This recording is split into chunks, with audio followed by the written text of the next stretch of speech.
Imagine working all your life, saving every penny to finally buy your dream home. Big achievement for a lot of people, isn't it? Something you've been dreaming of.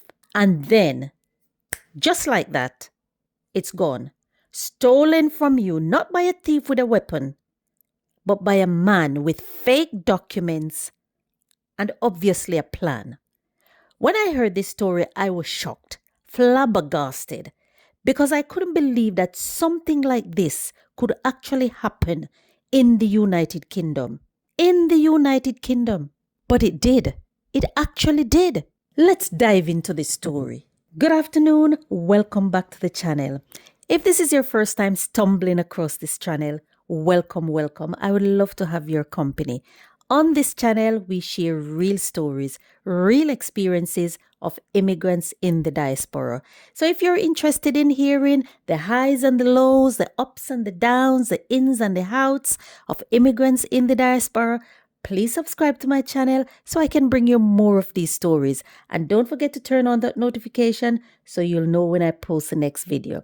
Now let's just dive into this story. A lot of homeowners in the United Kingdom, in the Manchester and Northwest area of England in the 1990s, they started receiving letters in the post stating that their house have been sold and that they have 28 days to leave the property. So just imagine you receiving a letter in the post saying that your house have been sold and you need to leave in 28 days. But you know that your house was not up for sale. You didn't put your house up for sale. So most of those people, like I would, just throw the letter in the bin, thinking this is a scam, it's a joke. Because they didn't think that someone could actually sell their house without them knowing. So they just throw the letter in the bin. Until one day, somebody started knocking on their doors, saying that we have bought your house, you have 28 days to leave the house. So the people living in the house saying, what? You have bought our house? You can't buy our house. Our house is not up for sale. It was never up for sale. How can you buy my house when I am the owner of the house and I have not sold my house? In one case, one of the person living in the house even brought out the paperwork, the deed for the house, which is a legal document showing that you're the owner of the house. And he said, this is my paperwork. This is what I got when I bought my house, showing that I own this house. So how can you say you have bought my house? The man who knocked on the door brought out his paperwork, his deed, and said, look, this is the deed for this house. Whatever deed you have is a fake. It's not authentic. This is the deed for this house, and I am now the owner of this house. The people in the house still think it was a joke because they didn't think that anything like that could happen. But it was not a joke. This is a true story. And I know it's hard to believe that something like this could actually happen in the United Kingdom. These people were confused, thinking, why was someone telling them to leave their house? This is their house. They have the paperwork to show they're still paying mortgage on the house. It was confusion. They were confused. But what they didn't know was that something fishy, something sinister was going on behind the scenes, which is the reason why a lot of people in that area are losing their homes. And a lot of people who was rented was also being told that they have 28 days to leave the property. People were shocked and confused. They didn't know what was going on. One elderly man even collapsed. He collapsed when he was told that he have 28 days to leave the property and he no longer owns that property. He just collapsed. Out of shock, he said, my house. I have worked so hard to save to buy this house. It is the only thing I have. How can you say you're now the owner of my house? That didn't make sense. And that is when he started suspecting that something suspicious is happening. Because all these people was receiving letters in the post saying that their house have been sold. This man didn't know what else to do, so he decided to alert the police. Once he alerted the police said, well, we're not sure what's going on here, but we need to investigate. Because this person have a deed which looked genuine. You also have a deed which also looked genuine. So two people have a deed for the same property. How can this be? The police themselves, they were confused because they're saying that how can two people have the same deed for the same property? So they decide to launch an investigation. What the police uncovered was shocking. They were not expecting that. They discovered that all this was connected to one man. This man, 57-year-old Alick Kapikanya. Alick came to the United Kingdom in 1982 when he was 14 years old. He came from Zambia. Are you still following? I hope you're still following because you're going to be shocked when you hear what happened. And if you know anyone in the UK who own their homes, please share this video with them because they need to hear this. I never believed that this kind of thing could happen in the United Kingdom.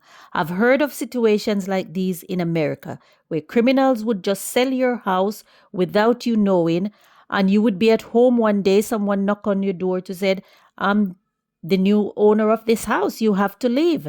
But I never hear of it happening in the UK. So this guy, Alick, 57 years old, came to the United Kingdom when he was 14 years old in 1983, and he came to be adopted, but it is said that the adoption fell through. Alick then remained in the United Kingdom and later on assimilated himself into a religious cult. So the questions I would like to ask is that a 14-year-old came from Zambia. Who brought him in? That's one. How did the adoption fell through? And was social services aware? How did at 14 this young man got himself into a cult, a religious cult? These are all the questions that I would like to ask. But anyway, that's another video. This man has 11 criminal convictions. 11! It started in February 1992 when he was convicted of fraud. And it was then the first time that he was warned that he was at risk of being sent back to Zambia. So he did his jail time, but the deportation never happened. So move on to March 2000. After serving a prison sentence for theft, he lost an appeal against deportation. So he should have been deported then. But according to the reports, no order to remove him from the United Kingdom was made. So he remained in the UK. Then again in February 2010, following a conviction for dishonesty, a judge once again ruled that Alick Kapikanya must be deported back to Gambia. Alick appealed against the ruling and he won. He was granted leave to remain in the UK. Now, after serving 6 years in prison for stealing 3.5 million in an elaborate mortgage scam, a judge ruled that Alick Kapikanya must finally be deported to Zambia. This man is part of a sophisticated, well-organized criminal enterprise. What him and his friends were doing was that they would use forged documents to repossess your house and then transfer ownership of your house into his name or his friends' names. Yes, this actually is happening right here in the United Kingdom, not in a third world country, right here in the United Kingdom. They would repossess your house using false document, then transfer ownership of your house into their names and their friends' names. You would just be at home one day, somebody would knock on your door, or you will receive a letter saying, I am the owner of this house. You have 28 days to leave the property. Just imagine for a minute your house, the house you work all your life, save toil to buy. It's just taken away from you just like that. Alick and his friends, in one deal, it was said in one deal, they made £3.5 million from selling someone's house. Alick was using chauffeur. He was chauffeur driven all around UK. Anywhere he wants to go, he was chauffeur driven. He was staying in the most expensive, luxurious hotels in London.